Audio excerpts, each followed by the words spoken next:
E aí, pessoas, como vão? Neste vídeo aqui a gente vai para o famoso hands-on, mão na massa, começar a fazer aqui alguns voluminhos, algumas manipulações interessantes aqui no Grasshopper.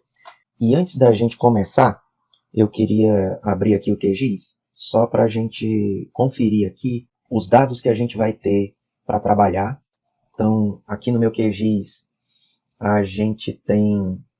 Estou aqui com o PostGIS com uma conexão curso solidário, tal qual foi feito lá no curso 2, QGIS mais banco de dados.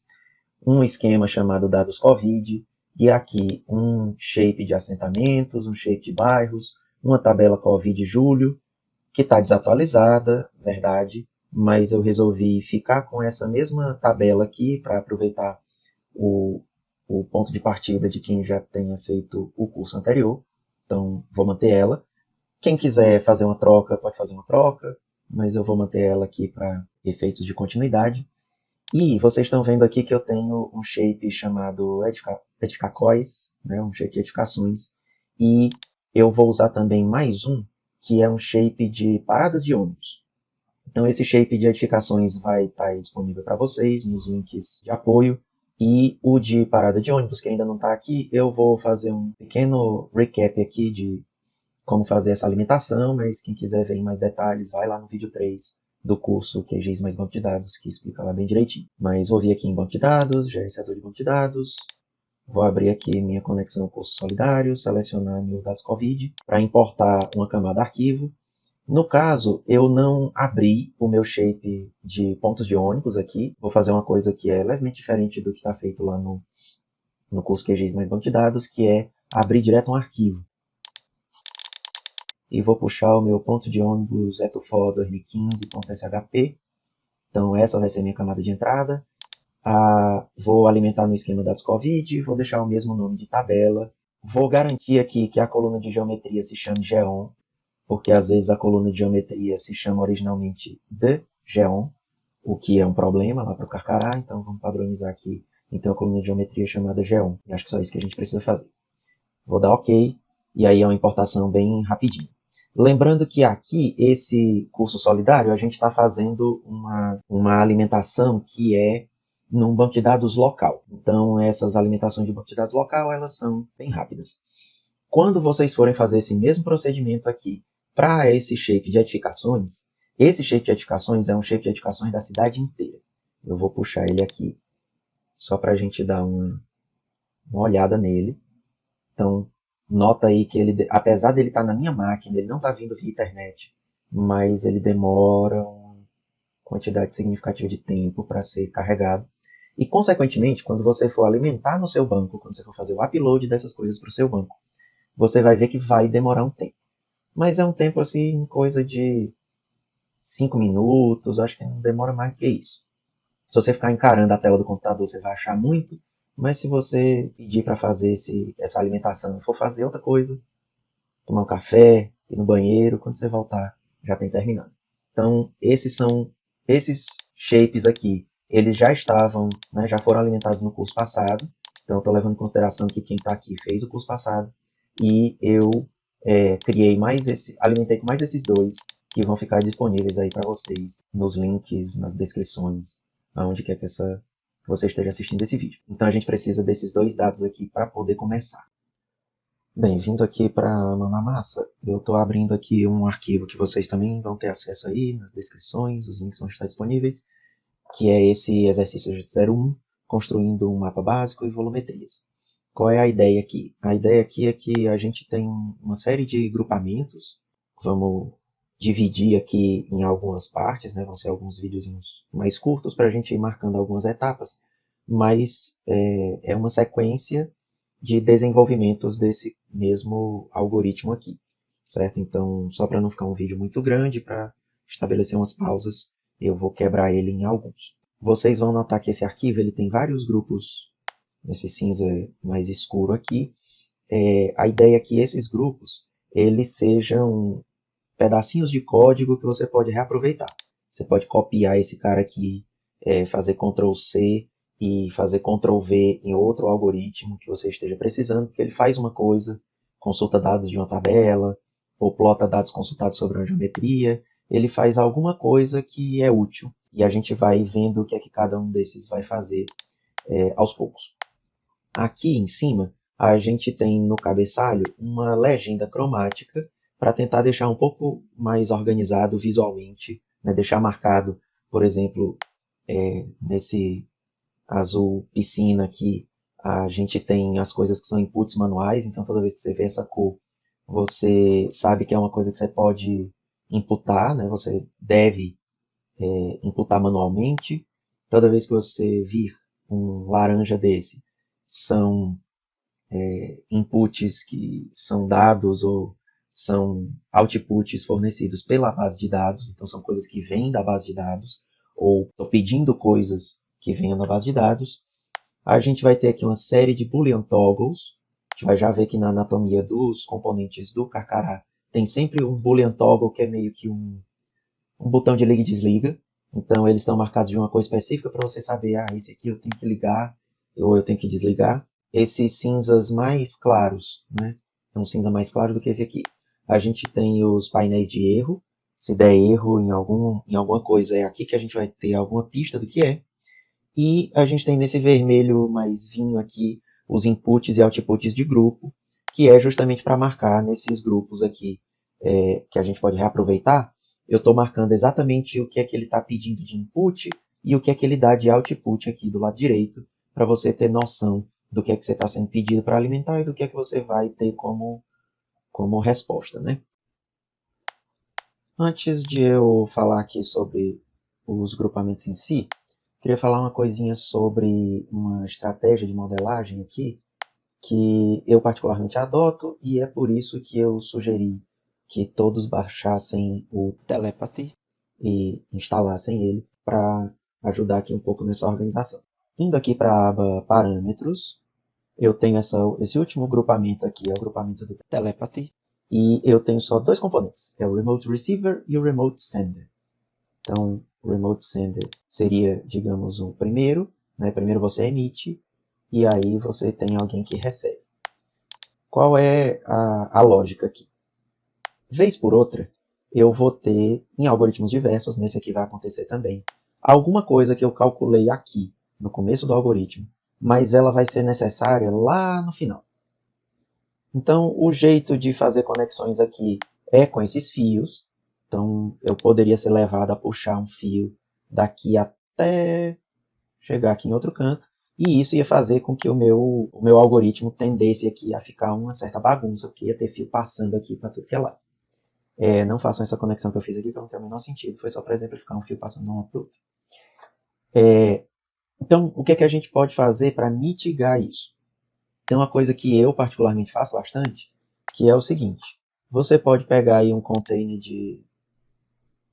da variável que você está querendo transportar, né? Digamos que a variável que eu estou querendo transportar é um texto, né? Então eu posso vir aqui na primitiva, pegar um container de texto, e aí eu clico com o botão contrário, escrevo aqui um nome para identificação, né? Tipo variável A, por exemplo.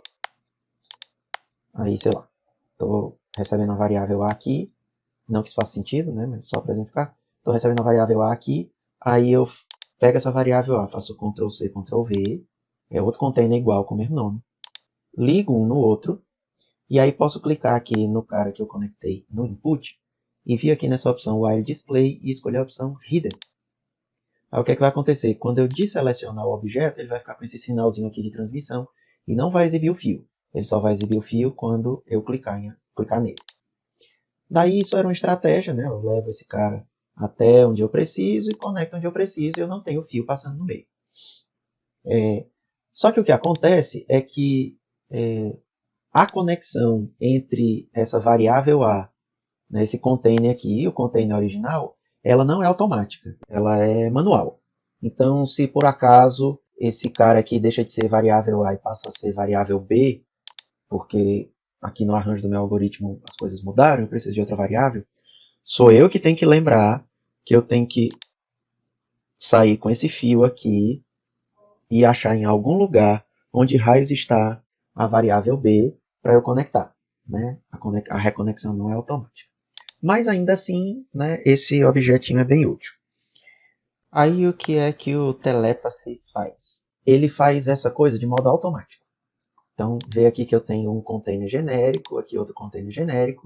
Um é um sender, tem uma setinha apontando para fora, né? E o outro é um receiver, tem uma setinha apontando para dentro. A questão aqui é o seguinte: o que eu posso mudar o nome aqui, dizer que aqui é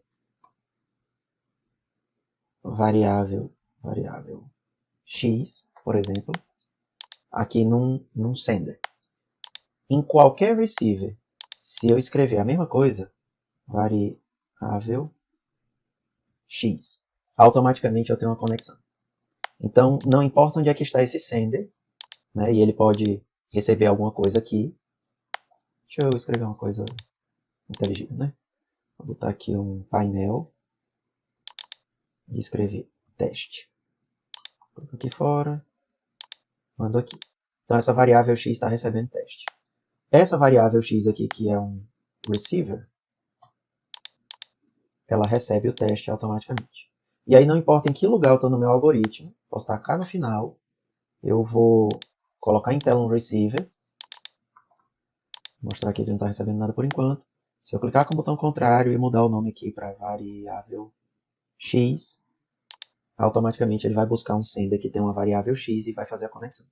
Então esse cara aqui é útil, vai ser útil, vocês vão ver em muitas situações aqui nesse algoritmo. Esse plugin e esses componentes ele só tem um defeito, e esse defeito é o que me faz não usá-lo num determinado grupamento. Eu vou já mostrar por quê. O defeito dele é o seguinte: se por acaso tu pega esse conjunto aqui e faz assim, ó, Ctrl C, Ctrl V. Agora eu tenho duas coisas que estão sendo chamadas de variável x. As duas passam a ser input das coisas que têm variável x. Então eu tenho meus dados duplicados. Aí isso é um potencial problema, por quê? Porque às vezes, esse código inteiro está organizado assim, você quer pegar um pedaço do algoritmo e fazer um Ctrl C, Ctrl V para reutilizar. E sempre que você fizer isso, num lugar onde tem um sender, onde tem um receiver, não. O receiver você pode copiar aqui à vontade, ele vai sempre receber do sender que tiver configurado.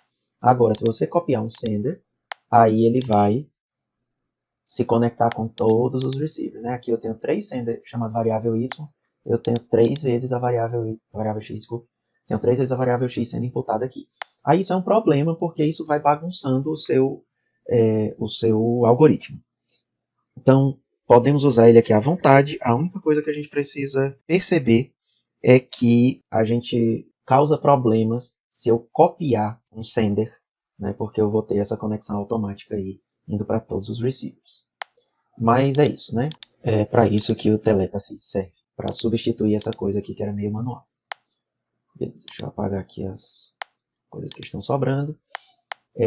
E vamos aqui para o Carcará.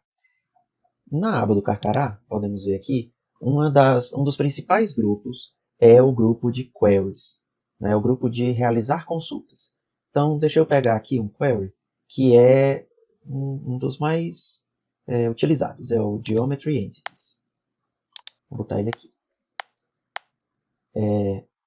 Saca que para eu consultar as geometrias, todas as geometrias de uma determinada tabela, eu preciso de uma string de conexão. Lembra aí da apresentação passada que eu estava falando, ó, tem uma configuração que é pelo endereçamento, é pela conexão. Então, eu preciso de um string de conexão aqui, de um string de texto, escrito de um jeito específico, contendo as minhas informações, as informações de o endereço do servidor, qual é o banco de dados que eu estou consultando, meu usuário, minha senha, etc, etc. Eu preciso de um string de texto para dizer onde é que eu vou me conectar. Eu preciso de um connection toggle. Esse toggle aqui é um boolean toggle. Boolean toggle. Esse carinha aqui. Que é aquele cara que serve para imputar um verdadeiro ou um falso mediante um clique duplo. Para que ele serve? Ele é um botão de liga e desliga. Está verdadeiro, esse componente processa. Está falso, ele não processa. Eu preciso saber se eu vou consultar geometria é uma coluna. Essa coluna se refere a uma tabela e essa tabela se refere a um esquema. Como eu estou falando de geometrias, eu tenho aqui aqueles parâmetros de correção em x e em y para trazer as coisas para próximo do zero. Se a gente for olhar aqui um outro query que não tem geometria, por exemplo, valores de uma determinada tabela, Ao passo que nas geometrias eu não precisei perguntar a coluna, porque se é geometria ele está supondo que eu vou pesquisar na coluna G1. No caso dos valores, eu tenho aqui o nome da coluna, que eu quero reter os valores, né? Mas de resto é igual. Eu tenho sempre um connection string para me dizer aonde é que eu estou me conectando, um toggle para ligar e desligar, e aqui no caso, qual é o esquema, qual é a tabela e qual é a coluna da tabela que está no esquema que eu quero reter os valores. Então, se eu olhar aqui para qualquer um desses que tem query, qualquer um, todos eles têm um connection string. Então, fazer uma string de conexão bem feita e estruturada é uma coisa que me interessa. Ok. Esse grupamento aqui de utilitários, vou expandir aqui um pouquinho, esse grupamento de utilitários, ele faz essa montagem para mim. Então eu tenho um primeiro componente aqui que é o connection string. O connection string ele está aqui nos utilitários. Está aqui o carinha, as tomadas se conectando. Connection string. E o que é que ele faz? Ele tem um botão aqui que pergunta connect. Então, se eu der aqui um verdadeiro, ele vai compor a string de conexão, que aqui ainda está incompleta. E a outra coisa que ele me pede é o nome da base de dados. Eu estou dando aqui o nome da base de dados igual ao que já tinha sido trabalhado nos outros tutoriais, principalmente o de QGIS mais banco de dados, que é o curso underline solidário, é o mesmo que eu tenho aqui na minha máquina, estou esperando que seja o mesmo que você tenha configurado na sua máquina. Então, já estou dizendo aqui que eu quero o curso solidário, e para eu compor minha string de conexão, eu vou dar um clique duplo aqui, e aí ele vai me abrir um monte de janelas flutuantes, me perguntando algumas informações. A primeira delas é o IP do servidor. A gente ainda está trabalhando aqui dentro do esquema de um banco de dados local, um banco de dados está na sua máquina, foi isso que a gente configurou. Então, nesse caso, o IP é o localhost. Localhost. Dou Enter. Agora, o seu nome de usuário, se você está usando o seu banco local, provavelmente o seu nome de usuário é Postgres. Dá Enter. E agora a sua senha, se você não tiver mudado nada do que a gente sugeriu, sua senha é 123456. O que é que são essas janelinhas que abrem, né? Nota aí que eu coloquei um usuário e uma senha, que são teoricamente meus, são intransferíveis. Quer dizer, são até transferíveis, mas são teoricamente meus, são privativos. Aqui, enquanto eu estou trabalhando num banco local, isso não é muito problema, porque se o banco está local, provavelmente esse algoritmo só eu vou usar, e eu estou usando uma senha sem muita importância. Agora, quando a gente estiver usando o banco de dados remoto, não raro você vai pegar esse algoritmo aqui e vai compartilhar com alguém, para alguém usar a mesma coisa que você está usando. Nesse sentido, você precisaria sempre se lembrar de apagar suas informações pessoais para ninguém ficar com acesso ao seu usuário e sua senha sem querer. O que esse componente faz é isso. Quando você dá aqui um verdadeiro, ele abre essas janelas e eu imputo diretamente os valores. E eles só ficam guardados aqui enquanto o arquivo está aberto. Você pode salvar, você pode fazer o que você quiser. Quando você fechar o arquivo, essas credenciais vão embora. E quando você abrir o arquivo de novo, você vai ter que botar de novo. Ele apaga o que você escreveu automaticamente e pede para você imputar de novo. Então isso aqui é uma estratégia de segurança, mas está aqui a query composta. Então é através de um drive, o drive é o DBC para PostgreSQL Unicode de sistema 64-bit, o servidor é o localhost, é o porta 5432, o database é o curso underline solidário, está aqui meu usuário, está aqui minha senha e mais alguns complementos. Então isso aqui é o que eu vou precisar para praticamente todos os componentes de consulta. Se eu vou precisar para todos os componentes de consulta, então faz sentido eu colocar aqui um remote sender, né, esse aqui, e aí eu nomeio ele como uma variável, por exemplo, cstring com CS maiúsculo, e aí toda vida que eu precisar de um connection string para ligar numa consulta, é só eu botar um receiver e escrever cstring, e aí eu vou estar sempre puxando daqui. Então esse cara, você precisa dele, a primeira coisa que você faz se você vai consultar um banco de dados é botar esse connection string e configurar tudo direitinho. A segunda coisa que você pode vir a fazer é achar parâmetros de correção para que você comece a trabalhar. Lembra aí da apresentação passada, tem essa questão que envolve aqui o Rhino e o Grasshopper, que é o montante das coordenadas, ele ganha arredondamentos, e esses arredondamentos são meio grosseiros. Então aqui a gente usa algum polígono de referência para achar o centroide dele e dizer que ele é o novo ponto de referência. Então, esse centroide que foi indicado vem para o zero. E aí eu tenho um componente aqui, que é provável que quando vocês abram isso aqui esteja meio bagunçado. Você pode só ir diminuindo aqui para as coisas não ficarem por cima das outras. Você tem aqui uma pilha que chama Find Correction Parameters. E o que é isso aqui? Ele está imaginando que você vai ter como referência, tipo um shape de bairros, por exemplo, porque se você está estudando aqui sobre urbanismo e planejamento urbano, você talvez tenha um bairro de referência, né, um conjunto de bairros, mas ele vai imaginar que você tem um bairro e vai usar, a ideia aqui é ele separar só o polígono desse bairro de um shape de bairros em Fortaleza, por exemplo, pega só esse polígono, o centroide desse polígono vai ser o meu novo ponto de ancoragem, meu novo ponto de referência.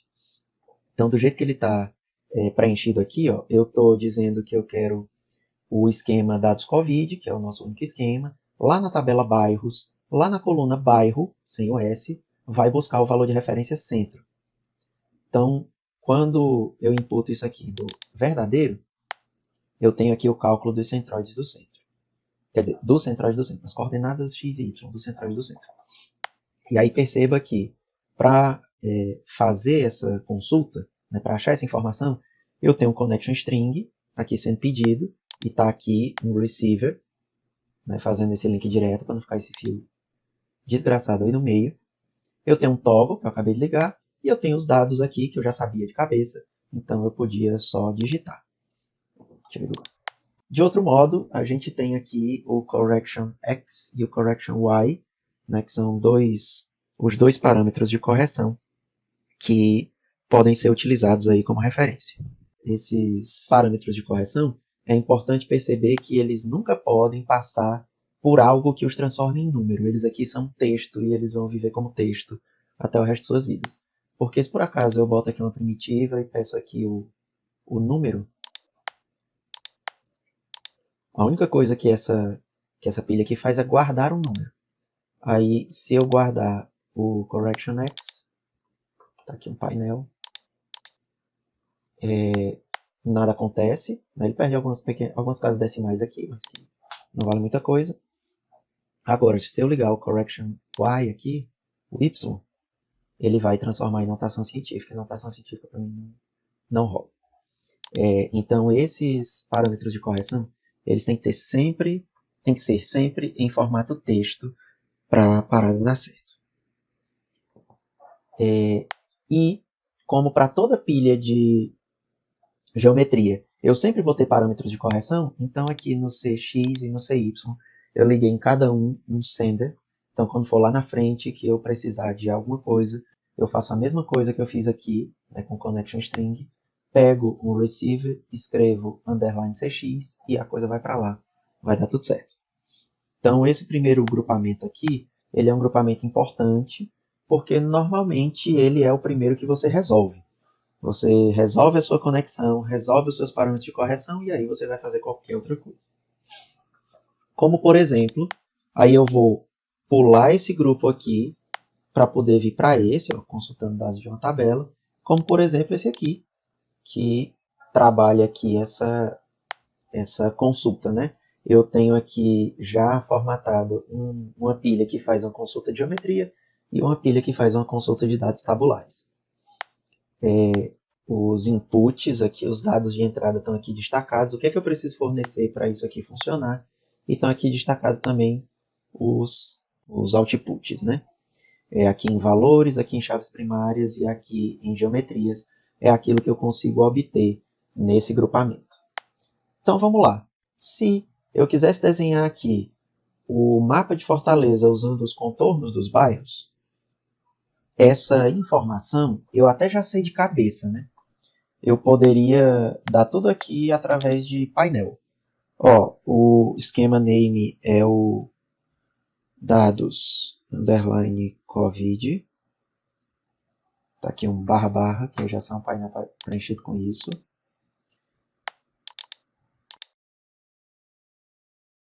O table name vai ser bairros, é o nome da tabela de bairros. Liguei aqui.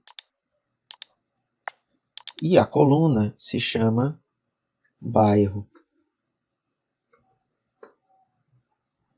Barro não, bairro.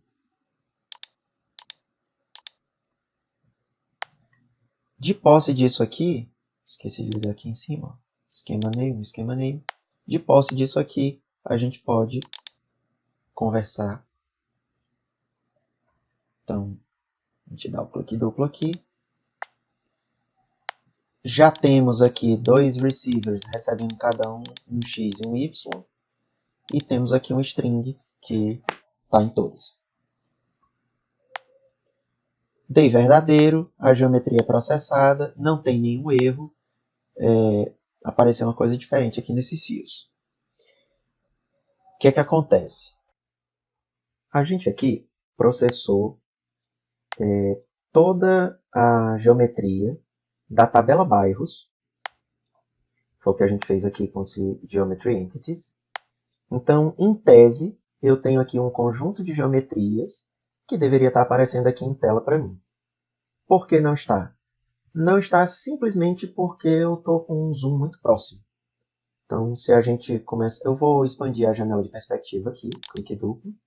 Se a gente começar a afastar aqui, a gente vai ver que o mapa, na verdade, está em tela. E aí uma coisa importante de perceber é o seguinte. Nota que o centroide do bairro centro veio parar bem aqui no zero do modelo, porque ele é o que está sendo usado de parâmetro de correção aqui para o CX e para o CY. Né? Eu dei o bairro centro aqui para ser esse parâmetro de correção. Eu poderia ter dado o bairro aldeota. Clicar aqui fora. Aí o algoritmo vai processar todas as consultas. E aí o meu mapa ele se moveu do lugar.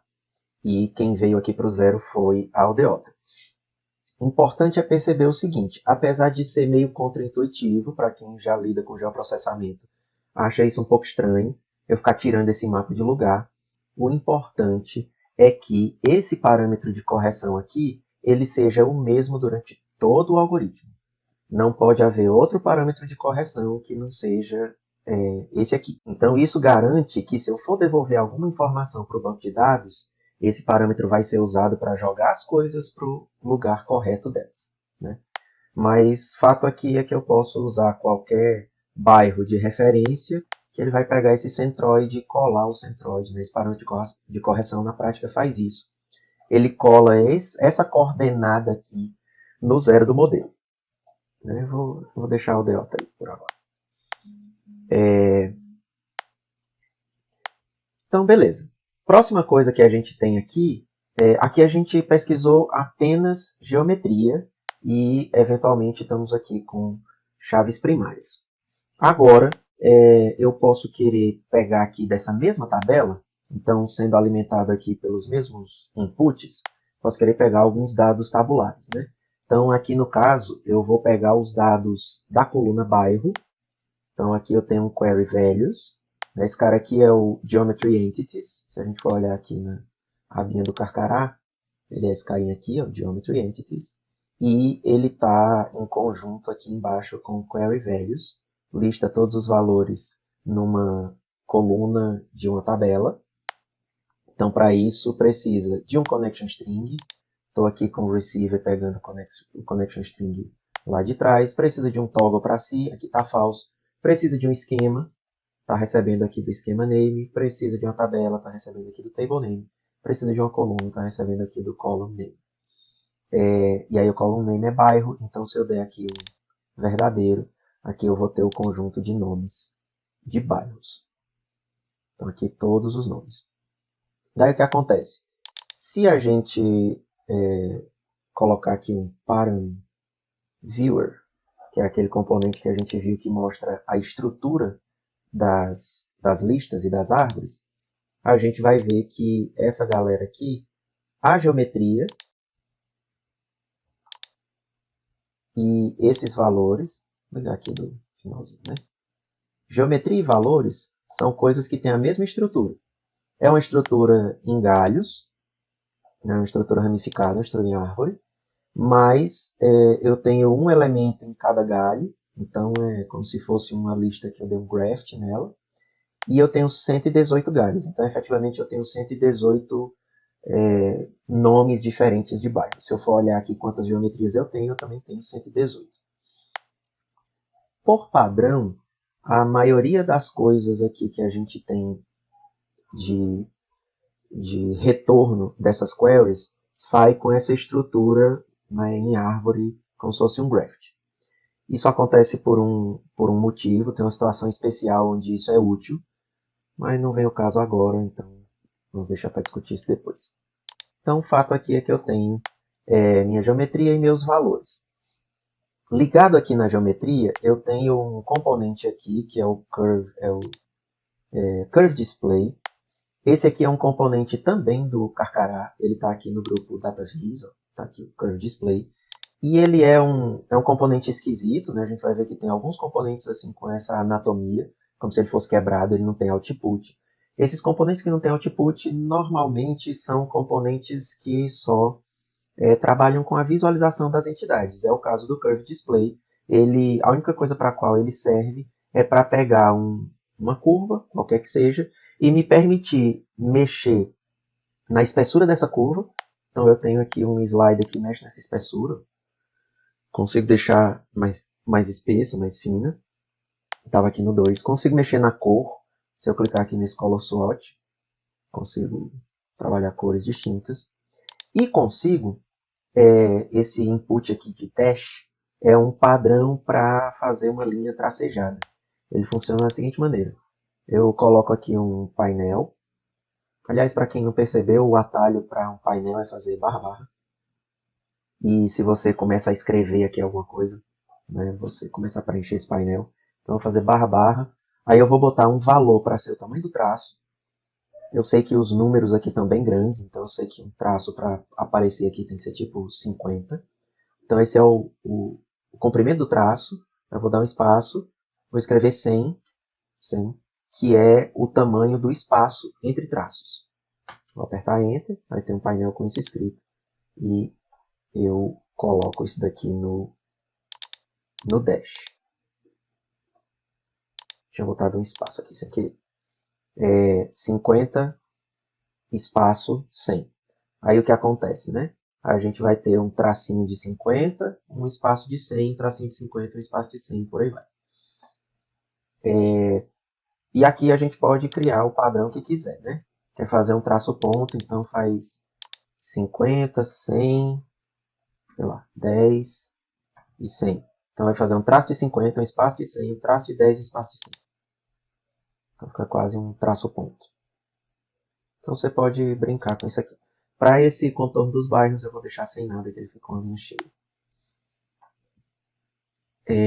Muito bem. Agora, pode ser que por acaso, eu sabia todos esses dados aqui de cabeça, mas podia ser que eu não soubesse. Não lembrasse direito qual é o nome do esquema, ou errasse o nome da tabela, confundisse, achasse que o nome da tabela era bairro e o nome da coluna era bairros, e ia ter um certo problema aqui para me achar. Eu não sabendo essas informações de cara, eu precisaria abrir o PGAdmin e olhar lá na estrutura do PGAdmin, ou então abrir o QGIS e olhar lá pelo QGIS, quais são esses nomes e tentar digitar aqui do jeito certo. Isso às vezes é problemático. Então, para que você não seja exigido sempre nesses casos de sair aqui da plataforma do Grasshopper e consultar esses nomes em outro lugar, é que existe esse grupamento que está aqui logo antes, que é essa consulta à estrutura do banco de dados. O que é esse grupamento? Esse grupamento é formado aqui por 3 componentes do Carcará, que são 3 componentes aqui da seção de Query, que são o Query Schema Names, o Query Table Names e o Query Column Names. O que eles fazem é mais ou menos o que o nome fala. O Query Schema Names, dado um determinado banco de dados, ele te retorna a lista com todos os nomes de esquema que estão nessa base de dados. O Table Names, dado um banco de dados e um esquema, ele te retorna o nome de todas as tabelas que pertencem a esse esquema. E o Column Names, dado um banco de dados, através da string de conexão, e dado um esquema e uma tabela, ele te lista o nome de todas as colunas que pertencem a essa tabela. Então, ele te deixa consultar aqui, efetivamente, uma certa estrutura do banco de dados. Então, esse grupamentozinho aqui, está recebendo o connection string aqui do receiver, então está coberto, né? Bem útil esse receiver aqui, se liga sempre ali no connection string. Então, esse primeiro aqui, Schema Names, eu não preciso de muita coisa, porque o connection string já está me dando o banco de dados ao qual estou conectado, né? Foi uma coisa aqui feita pela configuração da conexão, já estou conectado no banco de dados curso solidário. Então, basta que eu dê aqui um verdadeiro e ele vai me informar quais são todos os esquemas que estão presentes no meu banco de dados curso solidário. Eu aqui fiz uma coisa, acho que talvez um pouco parecida com o que você tenha feito, que eu criei aqui apenas o esquema dados COVID, né? Toda vida que você cria um banco de dados já existe o public. Aí eu criei o dados COVID porque fiz o curso QGIS mais banco de dados. Lá sugeri fazer isso, eu fiz. E está aparecendo aqui mais um esquema, que é esse information esquema, que é um esquema padrão do gerenciador de banco de dados. Ele dá aqui algumas informações sobre a estrutura do banco de dados. Então ele sempre existe. E aí, o que é que a gente tem aqui, né? Eu tenho um list item que me permite selecionar qual é o esquema que me interessa. Então, eu coloco aqui, né? Se eu colocar ele vai trazer aqui para esse painel o nome, information schema. Se eu botar 2, ele vai trazer o dados COVID, que o dados COVID é o índice 2. Então, aqui eu já não preciso mais me preocupar se eu digitei certo. Eu escolhi, né? Tem uma lista aqui, eu escolhi aquele que me interessa. Daí aqui, eu fiquei usando aqui o esquema antigo de botar um container e esconder manualmente os fios. Por quê? Porque esse cara aqui, se eu usasse o componente do telepathy, esse cara aqui seria um sender, né? E eu falei para vocês que é treta você ficar copiando um sender, porque ele fica se ligando automaticamente em todos os receivers que têm o mesmo nome. Então, ia tornar pouco prático você eventualmente pegar esse grupo inteiro, que ele é bem útil, né? Ele te deixa selecionar todas as informações aqui bonitinho, pegar esse grupo e ficar copiando por aí. Você ia ficar com essas duplicatas de dados e ia ser meio inconveniente. Então, por conta disso, nesse grupo aqui, nessa situação específica, eu não usei os componentes do telepathy, eu usei um container normal e escondi o fio manualmente. Mas por que eu precisava desse cara, né? Porque quando eu venho aqui para o query table names, então eu preciso de um connection string, aí ele está aqui com o receiver, recebendo ali do começo. Tem um toggle que eu vou já ligar. E para eu saber o nome das tabelas, aí eu preciso imputar aqui um esquema para eu poder dizer quais são todas as tabelas que estão nesse esquema. E aí a coisa aqui foi eu pegar o esquema name que eu já tinha separado aqui com o list item, né? Então é esse nome aqui, dados COVID, que passa para cá. Então quando eu dou aqui um verdadeiro, aí ele vai me mostrar todas as minhas tabelas que eu tenho no meu esquema dados COVID. E aí aqui, né, eu posso escolher a minha tabela bairros, é o índice 3, então eu boto 3 aqui. Aí ele vai me mostrar que eu escolhi a tabela bairros, vai passar para um container aqui, né, que está também com o fio escondido, chamado table name, porque aqui para baixo, aí eu estou querendo pegar todos os nomes de coluna. Aí aqui eu preciso informar um esquema. Esse esquema name está pegando lá de cima, então está automático. E esse table name está pegando bem daqui do segundo. Então já está recebendo todas as informações. De modo que é só eu dar um clique duplo aqui e ele vai me mostrar quais são todas as colunas que eu tenho nessa tabela bairros. E aí eu posso dizer, ó, pega a coluna de número 2, que é a coluna bairro, e aí ele separa isso aqui para mim. De modo que, se eu não souber essas informações, eu posso usar um grupo desses aqui para fazer essa conexão. Né? Posso ligar dados COVID aqui no esquema name, posso ligar bairros aqui, e posso ligar, assim que ele processar, posso ligar nome bairro aqui, como nome de coluna, e deu tudo certo.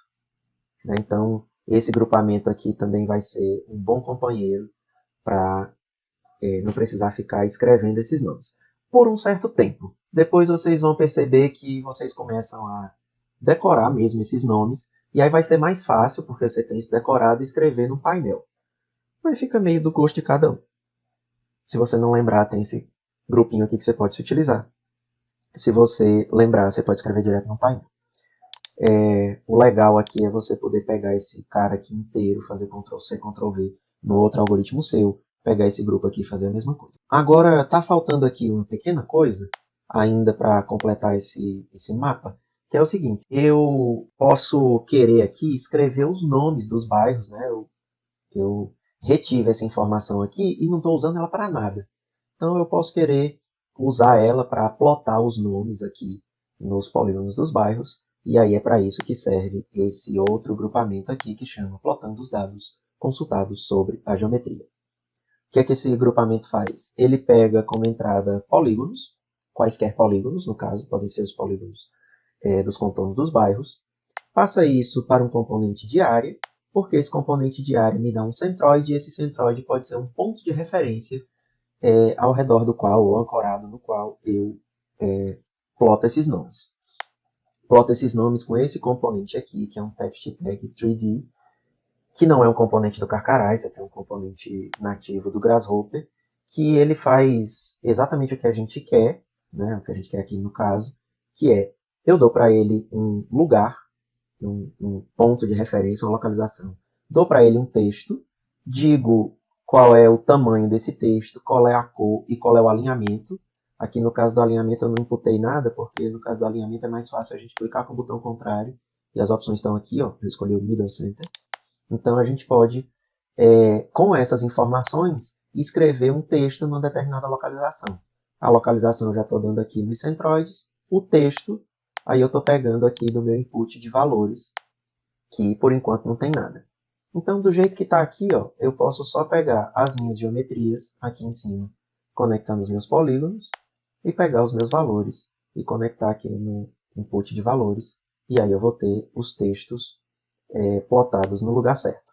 Como as estruturas a gente viu que elas estavam iguais, né, tem a mesma quantidade de elementos, então tudo bate direitinho, e eu tenho o meu mapa aqui. Para finalizar essa primeira parte aqui, que é de construção de um mapa básico, né, só para a gente explorar um pouquinho alguma coisa intermediária, eu consultei aqui os dados de uma determinada coluna. Né? Aí você poderia me dizer assim, bom, mas eu poderia também pegar regional, por exemplo, né, como informação. Você pode. Né? Eu posso, do jeito que a gente está aqui, eu posso copiar aqui como vão ser colunas, né, da mesma tabela. Eu posso, segurando o Shift, selecionar todo mundo aqui do List Item para frente, fazer Ctrl+C, Ctrl+V. E aí dizer assim, não, agora pega o 3 aí, que é o regional. Pega o 3, que é a regional. E aí eu posso pegar todo esse grupo aqui, que é o que consultou dados tabulares, fazer Ctrl+C, Ctrl+V, por exemplo. E aí agora no column name aqui, nesse segundo, eu vou ligar regional. E aí eu vou ter os nomes das regionais. E aí você pode dizer assim, bom, aí eu posso substituir então os valores. Ao invés de ligar bairro, eu ligo regional. E aí está aqui, né, cada um recebe a sua regional. Só que eu posso fazer uma coisinha um pouco mais elegante, digamos assim, que escrever uma composição entre essas coisas. Escrever o nome do bairro, aí botar né, dar um Enter, abrir um parêntese, botar o nome da regional dele e fechar o parêntese, por exemplo. Né? Então, texto em 2 linhas. Como é que eu faria isso? Para fazer isso, aí eu vou pegar essa plotagem aqui, levar um pouquinho mais para frente. E a gente faria isso concatenando esse texto. Dá um clique duplo aqui, procura pelo concatenate, que é esse carinha aqui. É um concatenador de texto, pega fragmentos de texto e vai concatenando. Então, o que é que eu queria? Nome do bairro. Aí agora no fragmento B, vou colocar um painel. Nesse painel, vou dar um clique duplo aqui, apagar esse conteúdo. Aí eu vou botar um Enter, né, para quebrar a linha. Vou abrir um parêntese só. Vou clicar aqui fora. Então eu tenho efetivamente 2 linhas. Ó, quebrei a linha, botei um parêntese. Então a segunda coisa vai ser isso. Aí se a gente botar um painel aqui para ver o resultado. Opa. Eu já tenho todos os nomes de bairro aqui, já quebrou a linha, fez o parêntese. Aí agora eu dou um zoom bem grande aqui no concatenate e percebo que aparece um maisinho aqui para eu acrescentar mais fragmentos. Próximo fragmento que eu vou ligar aqui vão ser esses valores aqui que são das regionais. Posso ligar essa saída de valores ou posso ligar o painel, nesse caso não faz diferença. Como de cima eu liguei o painel, de baixo eu vou ligar também. Então aí agora ganhou a regional. Aí eu posso fazer um Ctrl+C, Ctrl+V aqui para pegar o painel, editar, aí eu apago tudo e só fecho o parêntese, uma linha só, fechado parêntese, clico aqui fora. Aí eu aproximo mais aqui para botar mais um fragmento, fecho o parêntese. Então agora, para cada bairro, eu tenho essa composição de texto aqui. Aí eu pego e passo essa composição de texto aqui como meu novo valor, como meu novo conjunto de valores. E aí eu tenho isso sendo plotado aqui ao longo de todo o mapa, né? Então eu acho que isso finaliza aqui um primeiro momento. E aí eu vou quebrar o vídeo aqui para a gente fazer mais coisas com esse mapa.